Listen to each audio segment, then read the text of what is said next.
వీటితో పాటు సీనియర్ నాయకులు ఉంటారు, కమిటీలు ఉంటాయి. ఈ సంస్థ మనం ఏర్పాటు చేసుకుంటేనే మన కార్యక్రమాలు చేసుకుంటూ పవన్ కళ్యాణ్ గారి ఆదేశాన్ని మన ప్రజల్లోకి తీసుకెళ్ళగలుగుతాం. దయచేసి కొంచెం ఓపిక పట్టండి. చాలామంది పాపం ఆవేదనతో కొన్ని సమస్యలు చెప్పారు. అది పార్టీలో ఉన్న పదవుల గురించి కానివ్వండి, రాబోయే రోజుల్లో నేను పవన్ కళ్యాణ్ గారు కూడా అదే చెప్పారు, ఇవాళ కూడా అదే చెప్పారు.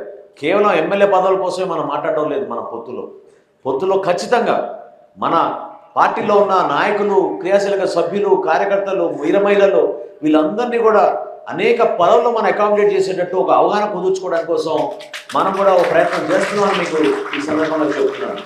ఎందుకంటే మనం స్థానిక సంస్థలు కూడా కలిసి మనం పోరాటం చేస్తాం.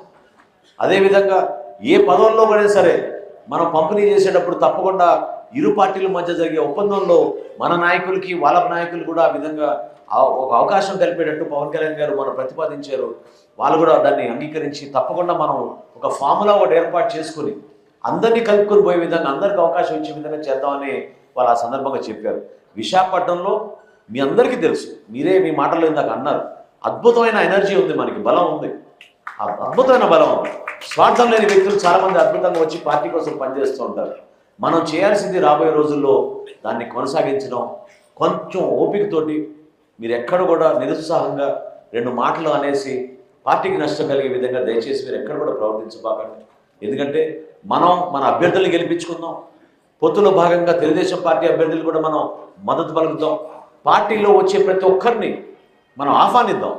ఎందుకంటే మన బలం ఇంకా పెరగాలి. మన వరకే మనం పరిమితం అయిపోతాం అంటే సరిపోదు.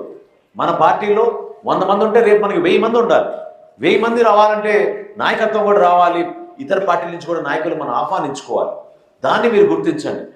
దయచేసి ఎవరైనా సరే పార్టీలో చిన్న ఇష్యూస్ గురించి మీకు ఏమైనా డౌట్ ఉంటే మీరు మాట్లాడండి. అనేది ఏంటంటే మీరు కూర్చుని మాట్లాడండి, తప్పు లేదు. మనకు అధ్యక్షులు ఉన్నారు, స్థానికంగా మీకు అందుబాటులో ఉన్న ఇన్ఛార్జీలు ఉన్నారు, వాళ్ళతో కూర్చుని మీరు మాట్లాడండి. ఎక్కడైనా పొరపాటు జరగచ్చు. ఎందుకంటే హ్యూమన్ ఎర్రర్ అనేది చాలా సహజం. హ్యూమన్ ఎర్రర్ జరిగినప్పుడు ఎవరికైనా ఇందులో అన్యాయం జరిగిందనే భావన ఉంటే తప్పకుండా మీరు కూర్చోబెట్టుకుని మాట్లాడి ఈ సమస్య ఇంకోసారి రాకుండా, ఆ ప్రాబ్లంతో పాటు నేను సొల్యూషన్ కూడా చెప్తున్నాను, మనం చేద్దామనే భావన మీ అందరిలో కూడా రావాలి. అది తెచ్చుకుంటే ఈ 100 రోజులు చాలా స్మూత్గా, అద్భుతంగా మనం విజయం సాధించగలుగుతాం.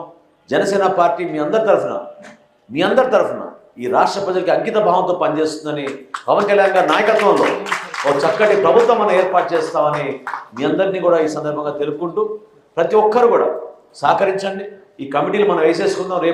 రేపు సాయంత్రానికి కల్లా ఎట్టి పరిస్థితుల్లో ఈ కమిటీల ప్రక్రియ పూర్తయి ప్రతి ఒక్కరిని అకామిడేట్ చేసే విధంగా ఒక ప్రయత్నం చేస్తాం.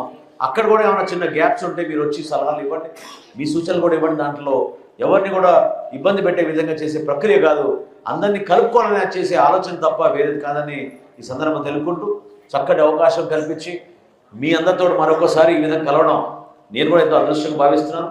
నేను యాక్చువల్గా కళ్యాణ్ గారితో తిరిగి వెళ్ళాల్సింది ఇందాక రమేష్ గారు అన్నట్టు, కానీ నేను నిన్న జరిగిన సమావేశం తర్వాత నాకు ఎందుకు అనిపించింది ఉండిపోవాలి. రేపటి రోజున విజయనగరం వెళ్తున్నాను, ఎల్లుండి శ్రీకాకుళం వెళ్తున్నాను. సో ఈ 3 రోజులు కూడా నేను ఇక్కడే ఉంటాను, అందుబాటులో పర్యటిస్తూ ఉంటాను. అక్కడ ఉన్న నాయకులు కూడా కలిసి పార్టీ బలోపేతం కోసం మన అందరం కూడా సమిష్టిగా కలిసి పనిచేద్దామని మరొకసారి మిమ్మల్ని రిక్వెస్ట్ చేసుకుంటూ చక్కటి అవకాశం ఇచ్చి ఎంతో ఓపిక వచ్చినందుకు మహిళలకి మన వీర